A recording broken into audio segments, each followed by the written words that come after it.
नमस्कार मंडळी, सादर करीत आहे श्रीपाद वल्लभ कथा.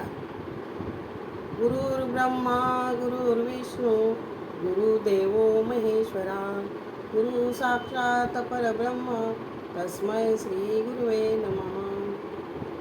श्रोतेहो, श्री श्रीपाद वल्लभांना नमस्कार करून वंदन करून आज आपण अध्याय 5वा श्रीपाद कृपेने शनिपीडा निवारण हा अध्याय पाहणार आहोत. चला तर आपण सुरुवात करूया.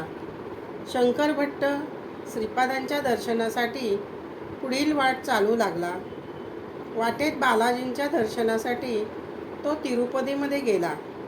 बालाजींचे दर्शन घेऊन सर्व विधी आटोपल्यावर तिरुपती देवालयाच्या आवारात तो ध्यानस्थ बसला. त्या काळी लोकवस्ती अतिशय कमी असल्याने मंदिराच्या आवारात भक्तांची गर्दी फार कमी होती. त्यामुळे तिथले वातावरण नेहमी शांत असे. ध्यानावस्थेत असताना त्याच्या ध्यानामध्ये श्री व्यंकटेश्वराची मूर्ती आली. नंतर वेगवेगळ्या रूपामध्ये, म्हणजेच प्रथम स्त्री रूपामध्ये, नंतर बाल त्रिपुर सुंदरी या रूपात पाहिलेली मूर्ती थोड्याच क्षणामध्ये परमेश्वराच्या रूपात बदलली. त्यानंतर तीच मूर्ती महाविष्णूंच्या रूपात प्रकटली व त्यानंतर काही वेळातच 14 वर्षाचे वय असलेल्या अतिसुंदर काया धारण केलेल्या बालयतीच्या रूपात ती मूर्ती प्रकटली. त्या बालयतीची दृष्टी अतिशय सुंदर असून अमृतमय असल्याचे जाणवले. त्यांच्या नेत्रद्वयातून हजारो मातांच्या वात्सल्यानुरागाचा जणू वर्षाव होत होता. ही सर्व वेगवेगळे रूपे पाहत असतानाच तेथे अचानक काळ्या रंगाचा एक कुरूप माणूस त्यांच्या ध्यानामध्ये आला. तो श्रीपाद प्रभूंना म्हणाला की मी शनिदेव आहे. शंकर भट्टाच्या कुंडलीतील योगाप्रमाणे त्याला आजपासून मी 7.5ची पीडा करण्यास सुरुवात करणार आहे. तरी मी काय करू हे आपण मला सांगाल तर त्यानुसार मी माझे कार्य करीन. त्यावर यती म्हणाले, तू तुझ्या धर्मानुसार जे काही कर्तव्य करायचे ते कर. मी मात्र माझ्या आश्रयाला आलेल्या भक्तांचे योग्य प्रकारे रक्षण करीन व ते माझे परम कर्तव्यच आहे. शनैश्वर महाराज व श्रीपाद प्रभू त्यानंतर शंकर भट्टाच्या ध्यानातून अंतर्धान पावले. तिरुपती देवस्थानात असताना शनी महाराज व श्रीपाद प्रभू संभाषण पूर्ण झाल्यानंतर शंकर भट्टाच्या ध्यानातून निघून गेले. शंकर भट्टाने ध्यान विसर्जन करून आपल्या पुढील प्रवासास आरंभ केला. देवस्थान परिसरातून बाहेर पडल्यावर त्याच्या मनाची अवस्था फार विचित्र होऊ लागली. रस्त्यावरून जाता जाता त्याचे विचारही वादळाप्रमाणे भरकटू लागले. आपण कोठे जात आहोत, कसे जात आहोत हे त्याला समजेनासे झाले. त्याला धडपणे चालताही येईना. अशा अवस्थेत रस्त्याने चालत असताना एक न्हावी समोरून आला आणि शंकर भट्टाला थांबवून त्याला म्हणाला, अरे सुबैया, तू इकडे काय करत आहेस? इतके दिवस तू कोठे होतास? अरे सुबैया, तुला घर सोडून 20 वर्ष झाली. घरी तुझी बायको, आई वडील वाट पाहत आहेत. बायको तर डोळ्यात प्राण आणून तुझ्या वाटेकडे डोळे लावून बसले आहे. असे म्हणत त्या नाव्याने त्याचा हात पकडला व ओढतच त्याला घरी घेऊन जाऊ लागला. तेव्हा शंकर भट्ट त्याचा हात झटकून म्हणाला, अरे तू हे काय करत आहेस? तुला वेडबीड तर लागले नाही ना? तू समजतोस तसा घर सोडून पळून गेलेला सुबैया मी नाही. मी तर एक कन्नड ब्राह्मण असून माझे नाव शंकर भट्ट आहे. अजून माझे लग्न झालेले नाही. मी ब्रह्मचारी आहे. मी दत्तप्रभू श्रीपाद श्री वल्लभ स्वामींच्या रूपात अवतरले असून त्यांच्या दर्शनासाठी कुरुबड्डीला निघालो आहे. कारण मी दत्तप्रभूंचा भक्त आहे. घरून मी तीर्थयात्रेसाठी बाहेर पडलो असून यात्रा करीत करीत तिरुपतीहून कुरुबुड्डीकडे निघालो आहे. मी सुबैया नाही याची खात्री पटविण्यासाठी तू सांगशील ती शपथ मी घ्यायला तयार आहे. तरी गायत्रीच्या शपथेवर मी सांगतो की मी कर्नाटकी ब्राह्मण असून माझे नाव शंकर भट्टच आहे. आणि मी स्वामी भक्त आहे, तेव्हा तू मला आता सोड व मला माझ्या मार्गाने जाऊ दे. त्या दोघांमध्ये बराच वेळ अशी उज्जत चालू असताना आसपास बरेच लोक जमा झाले. त्यातील काही माणसे नाव्याच्या ओळखीची होती. त्यांनी उलटसुलट शंकर भटाला समजाविले व म्हणाले, तू सुबैयाच्या मातापित्यांसाठी तरी घरी जा. शंकर भट्टाला हो नाही करता करता सुबैयाच्या घरी आणण्यात आले. घरी आल्यावर शंकर भटाने सुबैयाच्या आई वडिलांना समजावून सांगण्याचा प्रयत्न केला, पण त्याच्यावर वाढत चाललेल्या क्षणिक पिढीच्या प्रभावामुळे त्याचे ऐकून घेणारे तेथे कोणीच नव्हते.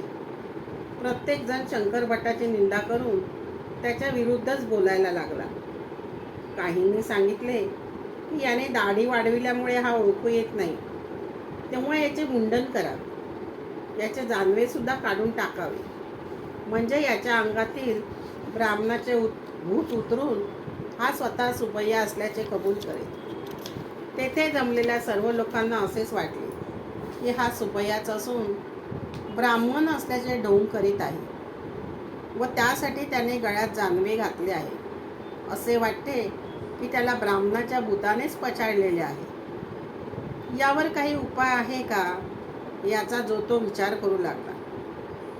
मग त्यातीलच एका गृहस्थाने सुचविले की याला भूतबाधा झालेली असल्यामुळे ही बाधा काढण्यासाठी गावातून आपण एखाद्या मांत्रिकाला बोलवून आणावे. त्यावर एक माणूस गावातील मांत्रिकाला घेऊन आलाच. त्या मांत्रिकाने चित्रविचित्र पोशाख केला होता. आपल्या केसांची विचित्र रचना केली होती. अशा प्रकारच्या अजब मांत्रिकाला पाहून शंकर भट्ट फारच घाबरला. त्याच्या अंगाला कापरे भरले. हे पाहून जमलेले लोक म्हणाले, बघा सुबैयाच्या अंगातील पिशाच कसे घाबरू लागले आहे ते.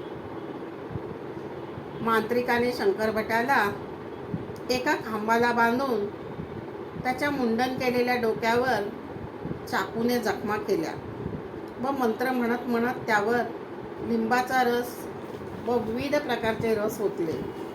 त्यामुळे शंकर भटाला असह्य त्रास होऊ लागला.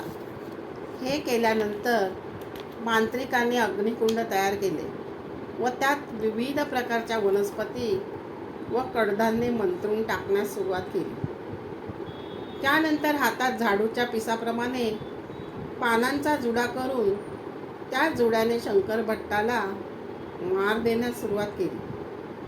हे सर्व प्रयोग घडत असताना शंकर भट्टाच्या मनामध्ये श्रीपादांचे नामस्मरण चालू होते व त्यातूनच तो लोकांना समजावण्याचा प्रयत्न करीत होता की जन हो, मी सुबैया नसून कर्नाटकी ब्राह्मण आहे हो. माझे नाव शंकर भट्ट आहे आणि मी श्रीपाद प्रभूंचा भक्त आहे. मला गायत्री मंत्र व चमक नमक मंत्र येतात.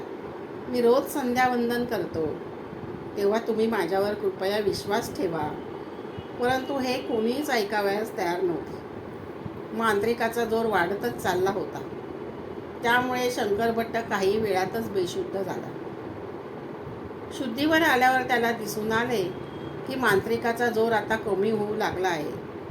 शंकर भट्टाचे अंतःकरणातून नामस्मरण चालूच होते. शंकर भट्टावर साडेसातीचा प्रभाव दिवसेंदिवस वाढत गेला. त्यामुळे पहिले 2-3 दिवस त्याला नरक यातना सहन कराव्या लागल्या. मांत्रिक पैशाचा लोभी असल्यामुळे शंकर भट्टावर वेगवेगळे मंत्रप्रयोग करताना बकऱ्याचा बळी, विविध देवदेवतांची पूजा, आरती अशा विधींचे बहाणे करून सुबैयाच्या आईवडिलांकडून पैशाची मागणी करू लागला. सुबैयाला ब्राह्मण भूताने पछाडले आहे असे मानून मांत्रिक त्याच्यासाठी शाकाहारी भोजन व स्वतःसाठी कोंबडी, मांस, मटण अशा जेवणाची मागणी करू लागला.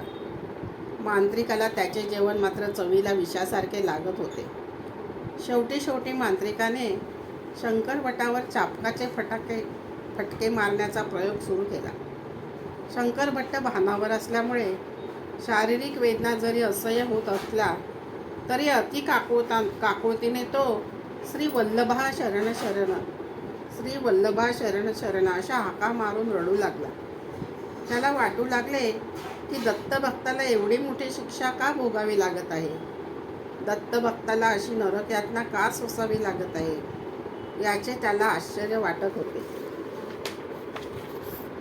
श्रोते हो, यापुढील भाग मी नंतरच्या भागात पाहणार आहोत आपण.